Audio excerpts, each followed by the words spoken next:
चलो बच्चों स्टार्ट करते हैं टॉपिक न्यूट्रिशन को और देखते हैं किस तरह के 2 मार्क्स, 3 मार्क्स और 5 मार्क्स वाले सवाल पिछले बीते कुछ सालों में बोर्ड में बने हैं और किस तरह के सवाल इस न्यूट्रिशन टॉपिक से बन सकते हैं। आपको इस वीडियो की हेल्प से ये तो डेफिनेटली आइडिया हो जाएगा कि आपको किस तरह से अपने आंसर को रिप्रेजेंट करना है 2 मार्क्स वाले क्वेश्चन में या 5 मार्क्स वाला क्वेश्चन, छोटा क्वेश्चन हो या बड़ा क्वेश्चन हो। आपको क्वालिटी और क्वांटिटी दोनों का आइडिया इस वीडियो को देखने के बाद बच्चों लग जाएगा। तो चलिए ज्यादा देर ना करते हुए शुरुआत करते हैं अपने इस वीडियो की। प्यारे बच्चों, पहला जो क्वेश्चन है यहाँ पे कि name the gland present in the walls of the stomach and that release secretions for digestion of food.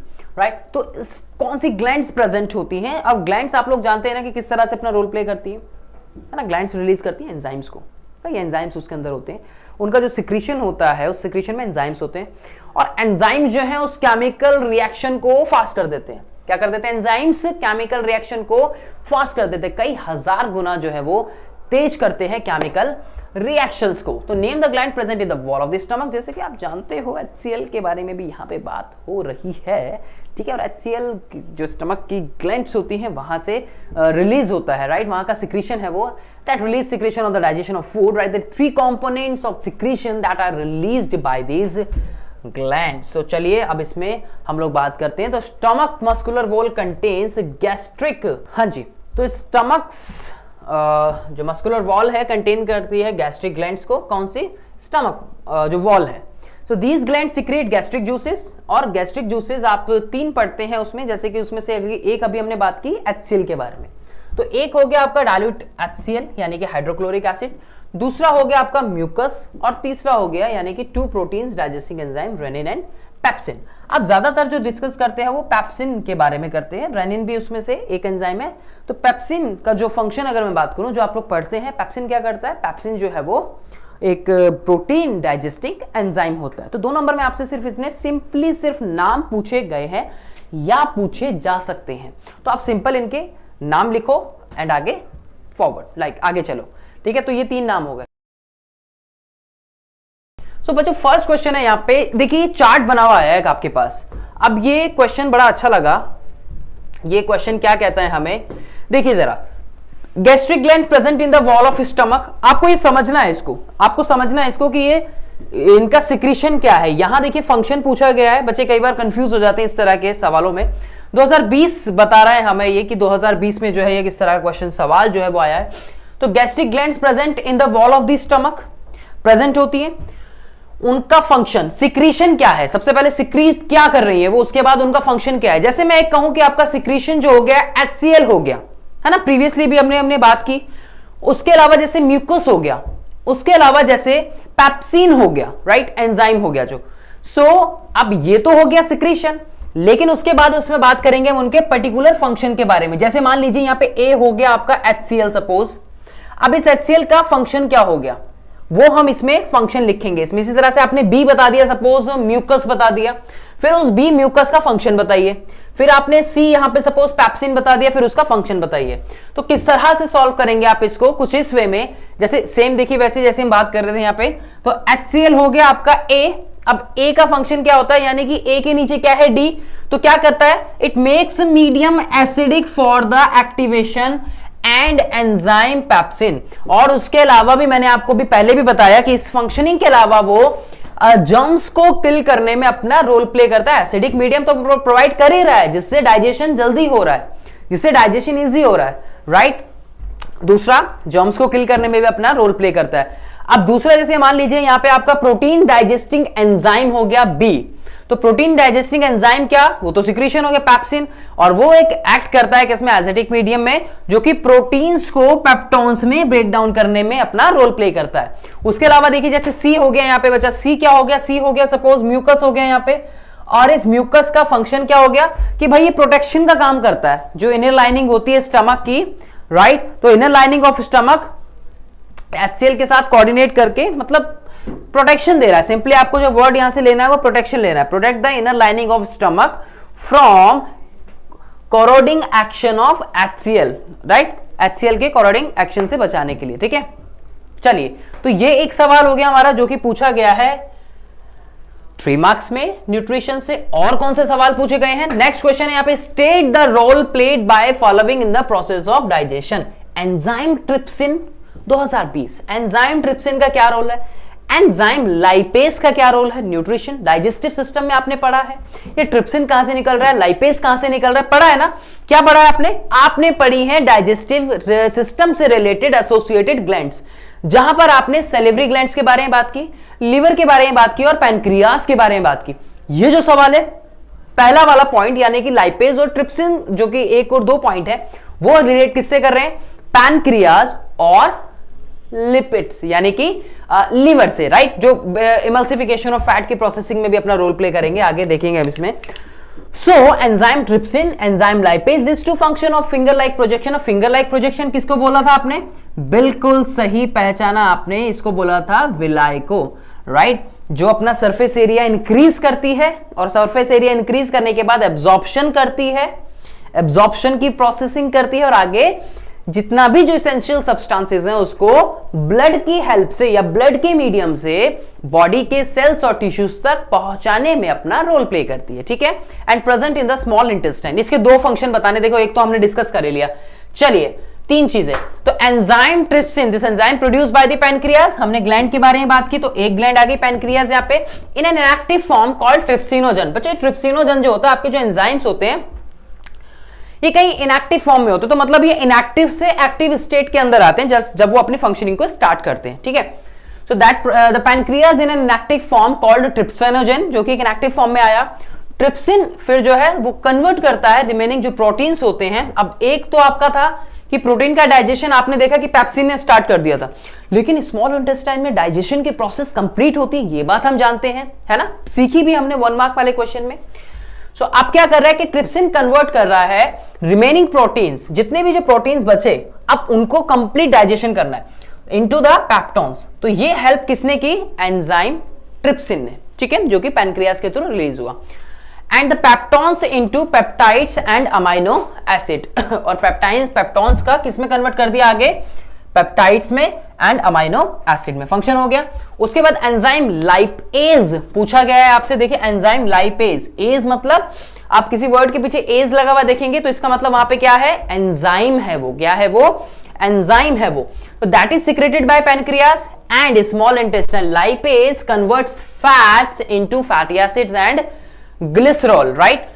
Fats into fatty acids and glycerol. यहाँ पे हम लीवर के बारे में बात नहीं कर रहे, जब हम लिपिड्स, जब बाइल के बारे में बात करेंगे तब हम लोग, जैसे कि मैंने आपको अभी पिछले बताया कि हम लोग आगे बात करेंगे, लेकिन ये वो सवाल नहीं कि यहाँ पे हमें कंप्लीट ग्लैंड्स के बारे में बताना है। यहाँ पे हम सिर्फ पैनक्रियास से रिलीज होने वाले के बारे में बात करेंगे, तो हमें बाइल जूस के बारे में यहाँ पे बात नहीं करनी। So enzyme lipase, it's secreted by pancreas and small intestine. Lipase converts fats into fatty acids. ये क्या कर रहा है? कन्वर्ट कर रहा है fat into fatty acid and glycerol, आगे की जो है चेन बना रहा है अपनी। फिर आगे दूसरा पार्ट था इसका, क्या था दूसरा पार्ट? एंड देखिए जरा, list 2 functions. Finger like projection के आपको 2 फंक्शन बताने, तो that is in the small intestine is provide the finger like projection called villi. क्या बोला हमने उसको? विलाई बोला, राइट? 2 फंक्शन बताने विलाई के, कौन कौन से हो गए? कि the villi greatly increase absorptive surface area for the inner lining of the small intestine, helps in rapid absorption. अभी हमने बात की किसकी?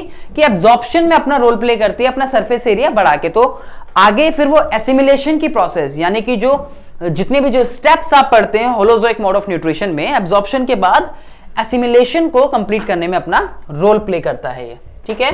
चलिए, तो ये आपको इसमें ध्यान रखना है कि इसमें अपना सरफेस एरिया इंक्रीज करके एक दूसरा क्या कर रहा है, वो आगे फूड को एब्जॉर्प्शन कराने में अपना रोल प्ले करती है। ये चीज आपको ध्यान दो, 1 नंबर सरफेस एरिया इंक्रीज करना, दूसरा उसके बाद एब्जॉर्प्शन के प्रोसेस को कंप्लीट करती, 2 फंक्शनिंग हो गई इसकी, ठीक है?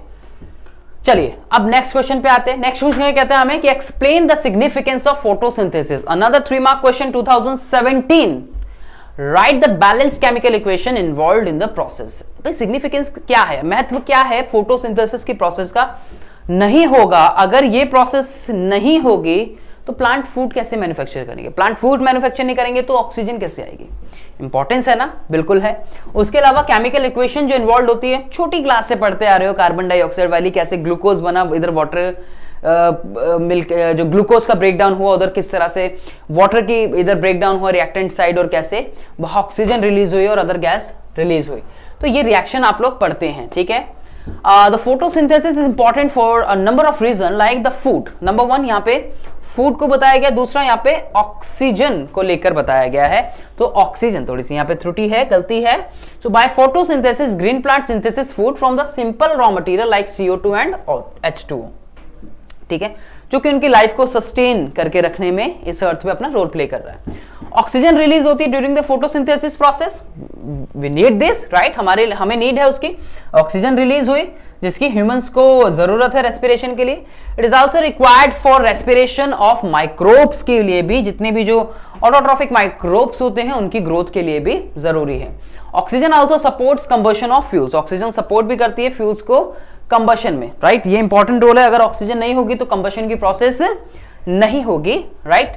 चलिए फ्यूल्स, तीसरा देखिए यहाँ पे fossil fuel like coal, oil and natural gases are forms of stored solar energy synthesise and millions of years ago through the photosynthesis. मतलब जो आपके जो फॉसिल फ्यूल्स हैं लाइक कॉल है या फिर कोई नेचुरल गैस है, वो फॉर्म होते हैं कैसे?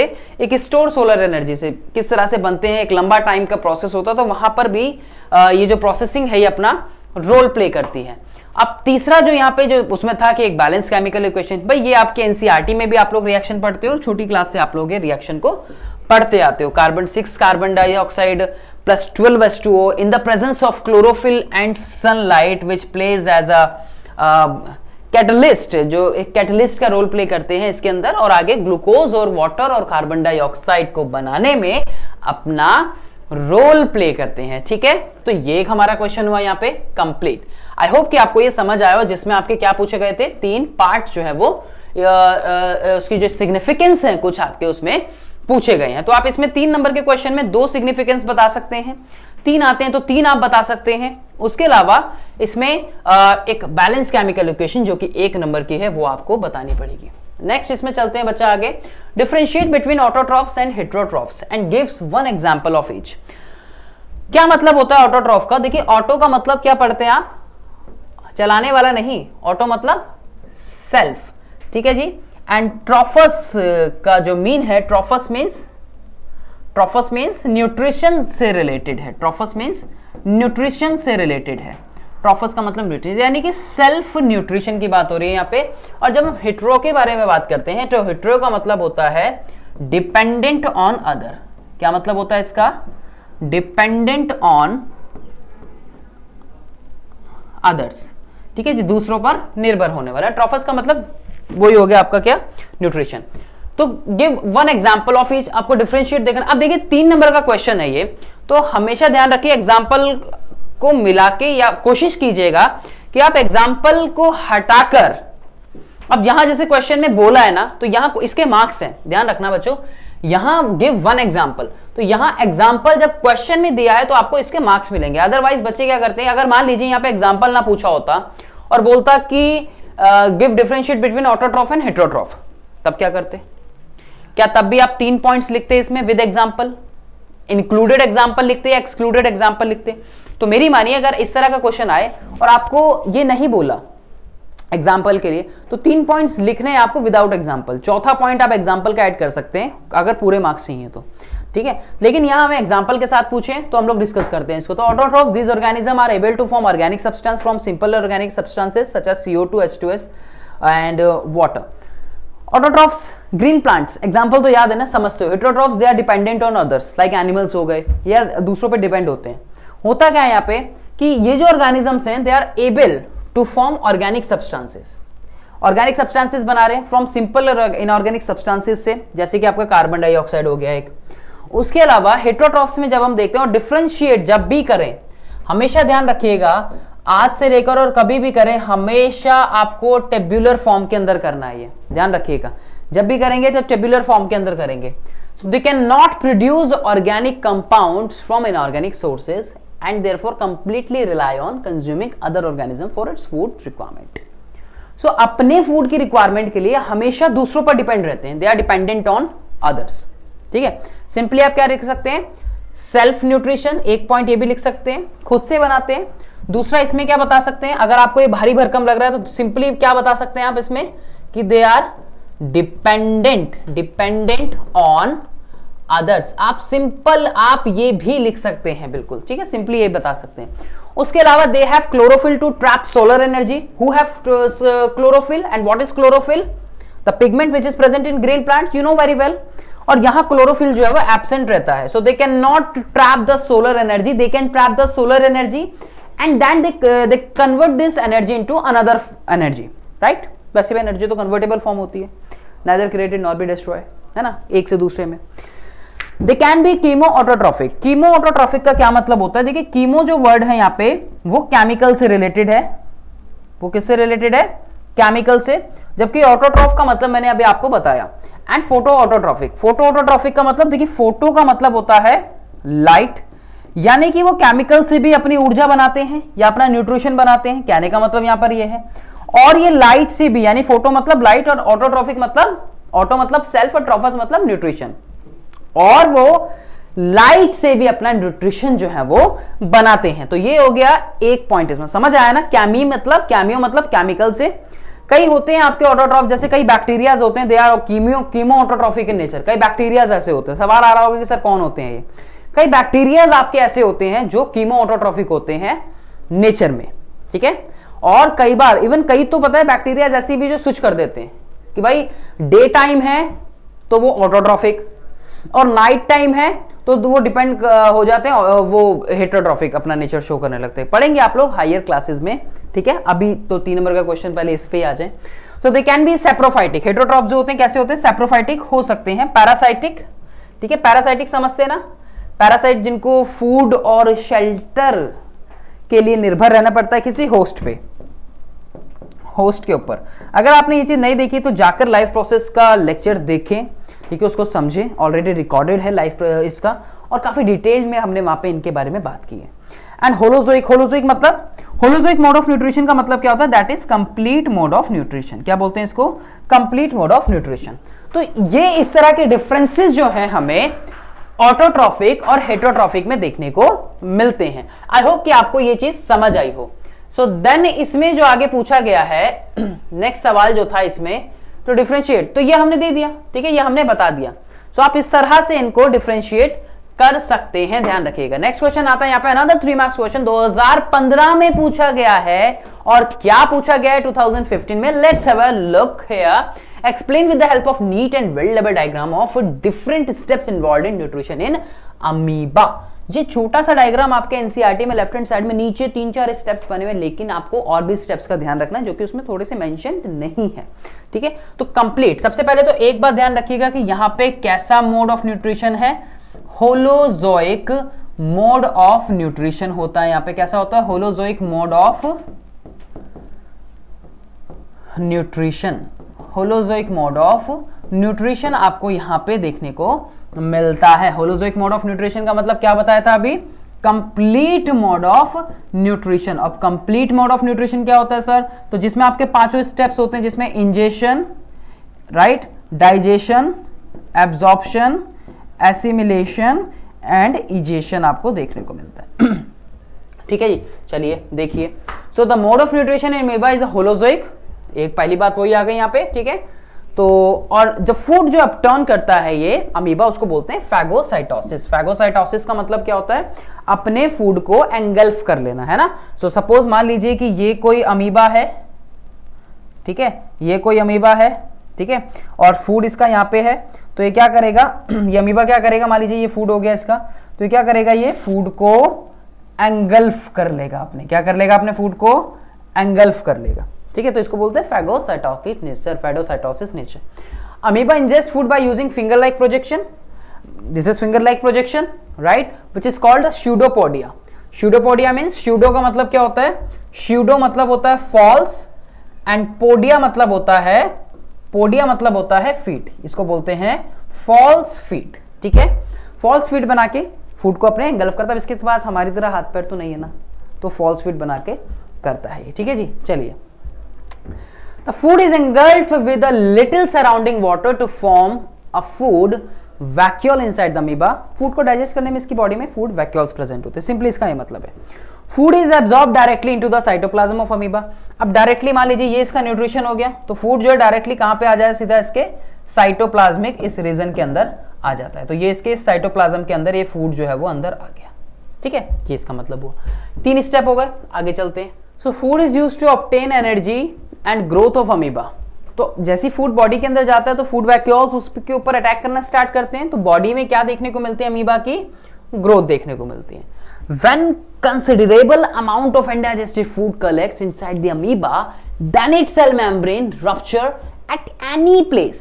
Then its cell membrane rupture at any place to throw out this undigested food. इस undigested food को बाहर निकालने के लिए किसी भी सरफेस से, यानी कि वही इजेशन की प्रोसेस जो है वो यहाँ पे कंप्लीट होगी. मैं आपको समझाता हूँ पांचों स्टेप. देखिए क्या हो रहा है यहाँ पे. ये आया सीडोफोडिया का मतलब समझ आया, फॉल्स फीट बनाए, एंगल्फ किया, इसको कर लिया, फूड बॉडी के अंदर जाएगा. ये एक रेगुलर शेप आपको अमीबा देखने को मिल रहा है. ये इसकी बॉडी में न्यूक्लियस हो गया और ये अमीबा हो गया पूरा का पूरा, ये इसका फूड हो गया. घेरा इसको. Enzyme entering food vacuole. Enzymes ने देखिए अब उसके ऊपर एक्ट करना स्टार्ट कर दिया, तो प्रोसेस कौन सा हुआ, स्टेप कौन सा हुआ, डाइजेशन का.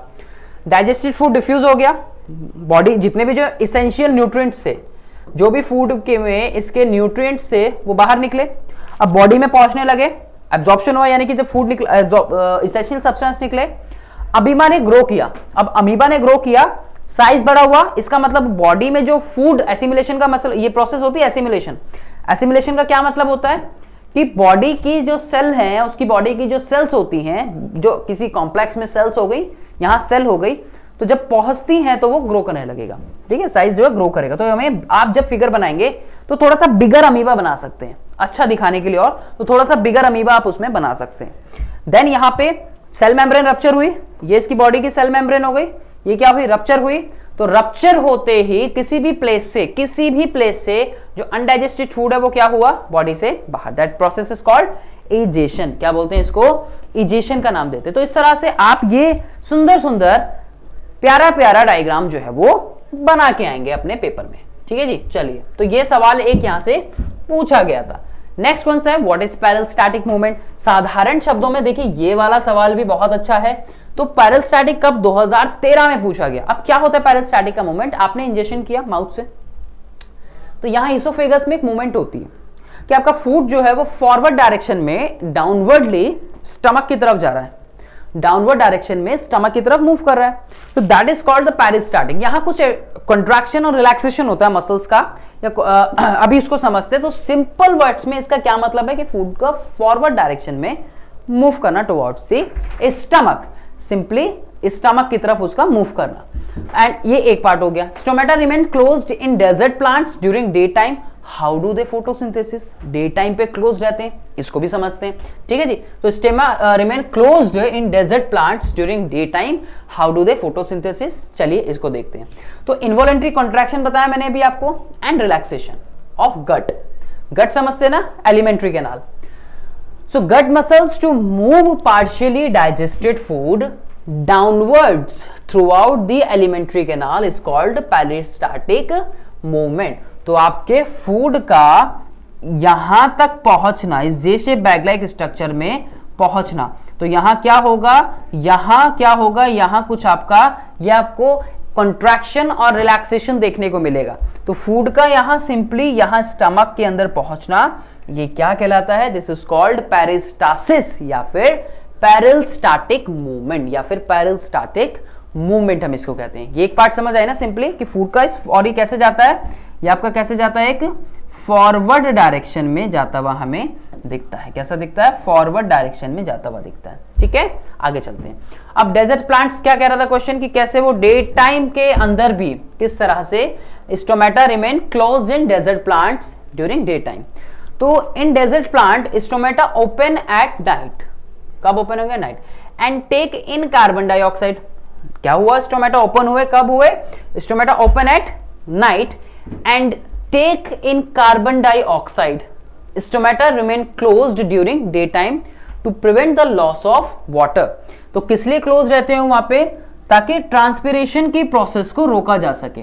नहीं तो एक्सेस अमाउंट में वाटर क्या होगा, लॉस हो जाएगा। एक्सेस अमाउंट में क्या होगा, वाटर लॉस हो जाएगा। तो ऐसे में प्लांट की डेथ हो सकती है या फिर उसके टिश्यूज जो है वो खत्म हो सकते हैं। तो they store the CO2 in their cells until the sun comes out. तो क्या करके रखते हैं, CO2 को अपनी सेल्स में, अपनी बॉडी में स्टोर करके रखते हैं जब तक suns come out, so that they can carry with photosynthesis during the daytime, जिससे कि वो फोटोसिंथेसिस के प्रोसेस को डे टाइम पर भी कैरी करके रख सकें इस तरह से, सो that they can carry on with photosynthesis during the day time. ये बात समझ आई ना। तो इस तरह से ये सवाल जो है पूछे जाते हैं आपके 3 मार्क्स वाले जो पूछे गए हैं। बहुत अच्छा सवाल है ये, this is a very good question. ठीक है, पहला क्वेश्चन जो है यहाँ पे 5 मार्क्स का 2020, व्हाई इज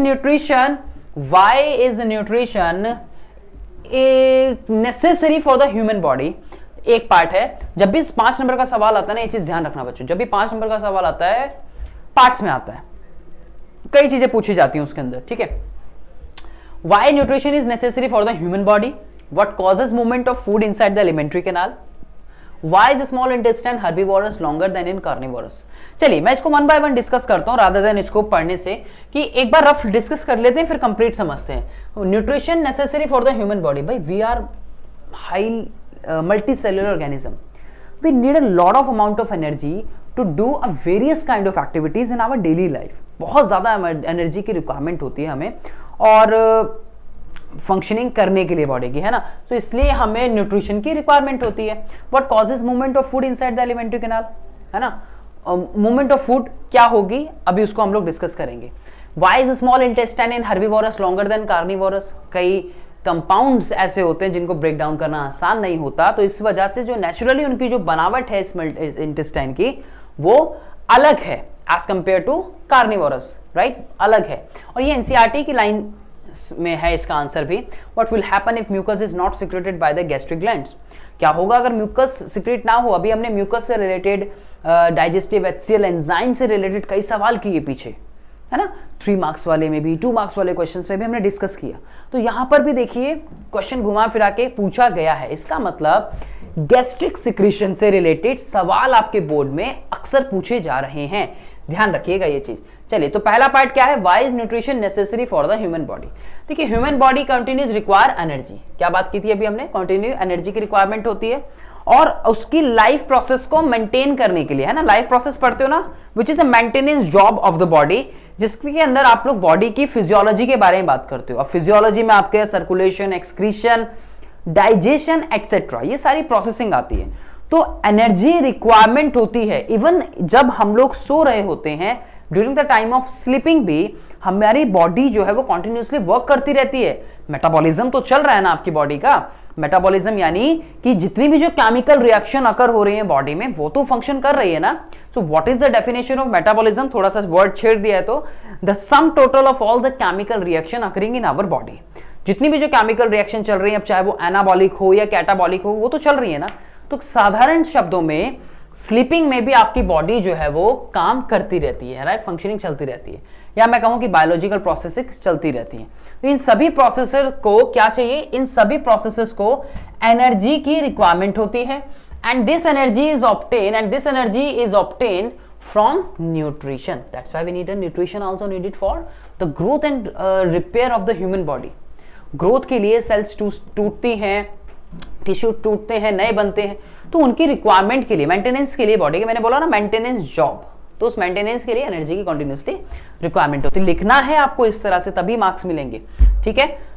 दूसरी बात हमने यहाँ पे वॉल के बारे में की थी। तो सवाल क्या था हमारा कि what causes the movement of food inside the alimentary canal, क्या। So the wall of alimentary canal या tract contains muscle which contract and expand alternately. जैसे आपने देखा कि पेरिस्टैटिक मूवमेंट, अभी हमने प्रीवियस क्वेश्चंस में बात की थी, 2 मार्क्स वाले, 3 मार्क्स वाले, वहां पे एक सवाल आया था पेरिस्टैटिक मूवमेंट वाला। वहां पर भी हमने कुछ इस तरह के कॉन्ट्रैक्शन और रिलैक्सेशन के बारे में बात की थी। So contraction and expansion movement of the walls of the food pipe is called the peristalsis या पेरिस्टैटिक मूवमेंट। यही तो हो रहा है कि इस मसल्स का कॉन्ट्रैक्ट करना, रिलैक्स करना, फूड को फॉरवर्ड डायरेक्शन में मूव कराने में अपना रोल प्ले करता है। So the peristaltic movement move the partially digested food, all the digested organ throughout the alimentary canal. तो जब भाई आपका इसोफेगस से स्टमक में गया, स्टमक से इंटेस्टाइन में गया, यानी कि स्मॉल इंटेस्टाइन में फूड गया, तो वहां सारी ये मूवमेंट हुई। तो ये एलिमेंट्री कैनाल के अंदर हुई, एलिमेंट्री कैनाल में यानी इस गट में, जो कि आपका ये माउथ से स्टार्ट होती है और आगे जाके एनस पे खत्म होती है। ठीक है जी, चलिए, तो ये तो सवाल का जवाब हुआ हमारे बी वाले पार्ट का। हर्बीवोरस में लॉन्गेस्ट क्यों होती है? एक कंपाउंड की यहां पे बात करते हैं, सेलुलोज की। प्लांट्स में सेलुलोज है। Cellulose take longer time for complete digestion by the enzyme present in symbiotic bacteria. तो cellulose takes longer time for complete digestion, right. Cellulose simply इसको कैसे समझेंगे कि सेलुलोज एक कॉम्प्लेक्स मटेरियल है, ठीक है, या कॉम्प्लेक्स कंपाउंड है जो कि डाइजेशन के प्रोसेस में बहुत टाइम लेता है। आपने देखा होगा कि जो जानवर होते हैं, जो हर्बीवोरस होते हैं, गाय है, आपने भैंस देखी होगी, गाय देखी है, वो अक्सर जुगाली करते रहते हैं, मुंह चलाते रहते हैं। आपने देखा होगा यहाँ से उनके झाग भी जो है वो रिलीज होते रहते हैं। तो वो क्या करते हैं, उनका जो स्ट्रक्चर होता है इंटेस्टाइन का, स्टमक का, तो वहां से जब फूड बच जाता है जो अनडाइजेस्टेड होता है, वापिस आ जाता है डाइजेशन के प्रोसेस के लिए। तो अक्सर वो घास या ग्रीन सब्जियां खाते हैं, या ग्रीन जिसमें सेलुलोज ज्यादा होता है, जो वो उनका जो फूड है, अब उस सेलुलोज को पचाने के लिए वो कई बार फूड को जो है वापस भेजता है और उसको वो फिर दोबारा एक बार मस्टिकेट करके वापस एंजाइम्स की हेल्प से फिर दोबारा जो है वो उसको आगे की प्रोसेसिंग के लिए भेजा जाता है, राइट। सो देयरफॉर ये प्रोसेसिंग सेलुलोज की वजह से होती है उनमें। जबकि जो फ्लैश ईटिंग एनिमल्स होते हैं, जैसे कि लायन हो गया या कार्निवोरस जो होते हैं, easier to digest because they do not contain cellulose, क्योंकि उनके पास सेलुलोज नहीं है इस वजह से।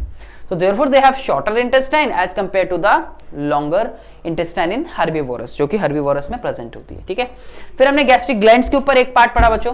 अब गैस्ट्रिक ग्लैंड्स में आप क्या देखते हैं कि describe the process of wet, ये कैसे आ गया आगे, राइट। सो नेक्स्ट पार्ट जो आपने इसमें पढ़ा, नेक्स्ट पार्ट हमने इसमें देखा कि what will happen if mucus is not secreted by the gastric glands. क्या होगा अगर म्यूकस सिक्रेट ना हो गैस्ट्रिक ग्लैंड से?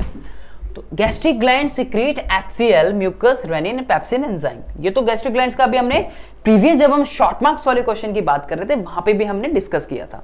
तो इनका सिक्रीशन हुआ, इनका सिक्रीशन डाइजेशन के प्रोसेस को आसान बनाता है, ये हमने सीखा। ठीक है, या हम सीख रहे हैं। अब म्यूकस क्या करता है? म्यूकस प्रोटेक्ट करता है इन लाइनिंग ऑफ द स्टमक को from the action of HCl। HCl के एक्शन से प्रोटेक्ट करने में अपना रोल प्ले करता है, राइट। और एंजाइम्स तो देखो लिख ही रहे हैं यहाँ पे, एंजाइम जो अपना रोल प्ले करते हैं वो तो आ ही रहे हैं। So in the absence of mucus, अगर म्यूकस नहीं होगा, so there would be erosion of inner lining of the stomach leading to acidity and ulcers। तो क्या होगा उससे? अगर म्यूकस नहीं बनेगा या म्यूकस नहीं सिक्रीट होगा तो अल्सर आपने सुना होगा कि लाइक अ फोड़ा एक तरीके का, या गांठ की तरह जो है वो स्टमक या स्मॉल जो पार्ट में, इनिशियल पार्ट में स्टमक के या फर्स्ट पार्ट में स्मॉल इंटेस्टाइन के बन जाता है। तो वो चीज अक्सर या ज्यादा एसिडिटी जो है हमें वो देखने को मिलेगी। तो इसके लिए वर्ड जो यूज किया यहाँ पे इरोजन, इन्होंने वर्ड जो है वो यूज कर रहे हैं हम यहाँ पे, राइट। तो ये चार फंक्शन जो है आई होप कि आपको इसके समझ आए हों इस सवाल से रिलेटेड जो पूछे गए हैं। देखिए अगला सवाल क्या है यहाँ पे, state the form in which following are stored. Unused carbohydrates in plants कहाँ स्टोर्ड होती है? The energy drive from food in humans, energy drive from food in humans. ये चीजें, सवाल का जवाब क्या है? स्टोर्ड वाला सवाल 2016 में ये पूछा गया है।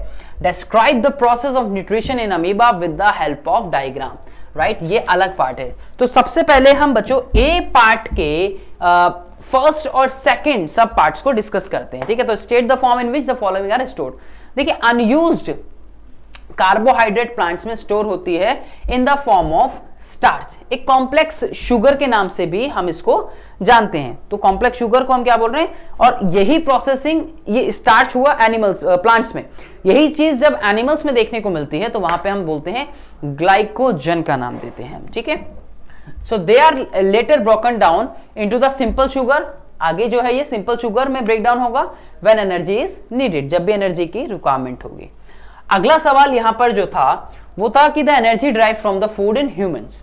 तो assimilated food molecules hold energy. जब एसिमिलेशन की प्रोसेस होती है, जब हमने स्टेप्स पढ़े 5, तो इंजेशन, डाइजेशन, एब्जॉर्प्शन और एक था एसिमिलेशन और फिर था इजेशन। तो एसिमिलेशन की प्रोसेस से एनर्जी मिलती है। एसिमिलेशन की प्रोसेस में हमने क्या पढ़ा कि फूड का, यानी कि जो फूड डाइजेस्ट हुआ है उसका सेल्स या टिश्यूज तक पहुंचना, right. So assimilated food molecules hold energy in their chemical bonds. Their bond energy is release by oxidation in the cell. Oxidation की प्रोसेस होती है जिसको हम बोलते हैं सेल्यूलर रेस्पिरेशन, जिसको आप डिटेल में पढ़ते हैं रेस्पिरेशन वाले पार्ट में। आपके एनसीईआरटी में एक चार्ट बना होगा जहां पे आप एरोबिक और एनारोबिक रेस्पिरेशन को डिस्कस करते हैं। उसी का एक पार्ट जहां पे आप सेल्यूलर रेस्पिरेशन की बात करते हैं माइटोकॉन्ड्रिया में, जब इसका ब्रेकडाउन होता है। करेंगे उसको भी डिस्कस आगे आने वाले क्वेश्चंस में। So the bond energy is release by oxidation in the cell. This energy is trapped by forming bonds between ADP, यानी कि एक मॉलिक्यूल एडी एडेनोसिन डाइफॉस्फेट, और दूसरा जो एक और इनऑर्गेनिक मॉलिक्यूल होता है, इनऑर्गेनिक फॉस्फेट होता है जिसको हम फॉस्फेट बोलते हैं। तो ये दोनों सिंथेसिस करते हैं किसका? एटीपी का। किसका? एटीपी का सिंथेसिस जो है ये बॉडी के अंदर करते हैं, ठीक है। सो एडेनोसिन ट्राइफॉस्फेट मॉलिक्यूल बनता है। These bonds are later broken by enzymatic hydrolysis. आगे जाके इसको भी ब्रेक किया जाता है by the process of hydrolysis, यानी एंजाइमेटिक हाइड्रोलिसिस। हाइड्रो मतलब वाटर, लिसिस मतलब ब्रेकडाउन। एक एंजाइम ऐसा जो इस तरह का मॉलिक्यूल कंटेन करता है, and then release is utilized for the cellular process, और आगे फिर इसको ब्रेक डाउन करके सेलुलर प्रोसेसिंग के लिए यूज किया जाता है। ये पूरी कहानी जो है, जब आप सेलुलर रेस्पिरेशन के बारे में बात करेंगे, जब आप सेलुलर रेस्पिरेशन के बारे में बात करेंगे तब आप इसको और डिटेल में पढ़ते हैं, ठीक है। तो ये हुआ एक पार्ट। यहां आप एसिमिलेशन से लेके एडीपी, यहां आप एसिमिलेशन से लेके एडीपी और इस इनऑर्गेनिक फॉस्फेट से मिलकर एटीपी का फॉर्मेशन होना बता सकते हैं इस जवाब में, ठीक है। सिंपली हम इसमें ये भी कह सकते हैं। नेक्स्ट इसमें पार्ट देखते हैं। अब इसमें क्या पूछा गया था अगला कि describe the process of nutrition in amoeba. देखिए अमीबा के अभी भी हमने डिस्कस किया था। सो अमीबा एक यूनिसेल्युलर ऑर्गेनिज्म है, तो किस तरह से ये अपने फूड को इस तरह से, हम इसमें डायरेक्ट डायग्राम पे आते हैं तो वो सारे स्टेप्स, ये एक होलोजोइक मोड ऑफ न्यूट्रिशन को शो करता है। ये चीज हम पढ़ते हैं इसमें, क्या शो करता है? ये होलोजोइक मोड ऑफ न्यूट्रिशन को शो करता है, होलोजोइक मोड ऑफ न्यूट्रिशन। और इस होलोजोइक मोड ऑफ न्यूट्रिशन को आप लोग जानते हैं ना कि जहां पर 5 स्टेप पूरे होते हैं, इंजेशन, डाइजेशन, एब्जॉर्प्शन, एसिमिलेशन और इजेशन की प्रोसेस। तो यहां सबसे पहले क्या करेगा? ये स्यूडोपोडिया बनाएगा। 5 नंबर पे पूछा है डायग्राम की हेल्प से। डायग्राम समझ गए तो लिख अपने आप देंगे। स्यूडोपोडिया मतलब, स्यूडो का मतलब क्या होता है? False. Pseudo means false and podia related to the feet. Podia related to the feet, यानी कि फॉल्स फीट बनाता है अपने फूड को एंगल्फ करने के लिए। कौन? अमीबा। और ये हो गया अमीबा का न्यूक्लियस, और ये हो गया मान लीजिए इसकी बॉडी में फूड वैक्यूल। तो इसने एंगल्फ किया, that is a finger like projection. नकली हाथ पैर बनाना, नकली हाथ बनाना या नकली हाथ पैर बनाना, दैट इज स्यूडोपोडिया। अब जैसे फूड इसकी बॉडी के अंदर जाएगा तो यहां क्या हुआ? फूड वैक्यूल्स ने इसके ऊपर अटैक करना स्टार्ट कर दिया, यानी कि एंजाइमेटिक रिएक्शन जो है वो स्टार्ट हो गई। एंजाइम्स ने अपना ढाबा बोल दिया, राइट। सो देखिए अब डाइजेस्टेड फूड क्या हो गया? डिफ्यूज आउट हो गया। तो ये जैसी, अच्छा इस प्रोसेस में जैसे ही एंजाइम्स ने अपना रोल प्ले किया तो डाइजेशन की प्रोसेस स्टार्ट हुई, यानी कि कॉम्प्लेक्स मॉलिक्यूल एक सिंपलर मॉलिक्यूल में ब्रेक डाउन होने स्टार्ट होगा। That process is called digestion, ठीक है। एब्जॉर्प्शन हुआ, मतलब कि इस मॉलिक्यूल से जितने भी जो न्यूट्रिएंट्स थे, जितने भी जो इसेंशियल न्यूट्रिएंट्स हैं या जो भी न्यूट्रिएंट्स इसमें से थे वो सारे निकल गए, यानी कि एब्जॉर्प्शन की प्रोसेस हुई, राइट। अब जैसे एब्जॉर्प्शन हुआ यानी कि न्यूट्रिएंट जो है वो अमीबा की बॉडी के अंदर फैल गए। तो जैसे ही अमीबा की बॉडी के अंदर ये फूड फैले तो अमीबा क्या करेगा? ग्रो करेगा। तो आप जब भी इस फिगर को बनाएंगे, यानी कि जब आप एसिमिलेशन की प्रोसेस बताएंगे, यानी कि नंबर 4 स्टेप बताएंगे होलोजोइक मोड ऑफ न्यूट्रिशन में, जो अक्सर जो सवाल अगर पूछा गया अमीबा के ऊपर, तो अमीबा के उस साइज को ग्रो करते हुए आपको दिखाना है, ठीक है। चलिए, तो ये हुई एसिमिलेशन की बात। देन इसकी ये जो सेल मेम्ब्रेन है, ये सेल मेम्ब्रेन क्या होगी? ये रप्चर हो गई। तो जैसे ही ये रप्चर हुई और किसी भी पार्ट से, एनी पार्ट, कहीं से भी रप्चर हुई और वहीं से ये जो अनडाइजेस्टेड फूड है वो क्या होगा? ये जो अनडाइजेस्टेड फूड होगा बॉडी से बाहर निकलना स्टार्ट हो जाएगा, and that process is known as egestion. ये सवाल पूछा गया है आपसे, तो कहीं ना कहीं 3 मार्क्स का पार्ट जो है ये आपका है पूरा का पूरा। तो 3 मार्क्स में पूछा गया, यानी कि 3 मार्क्स आपको इसमें मिलेंगे ही मिलेंगे जब आप इस तरह से इसको एक्सप्लेन करेंगे डियर लर्नर्स, ठीक है।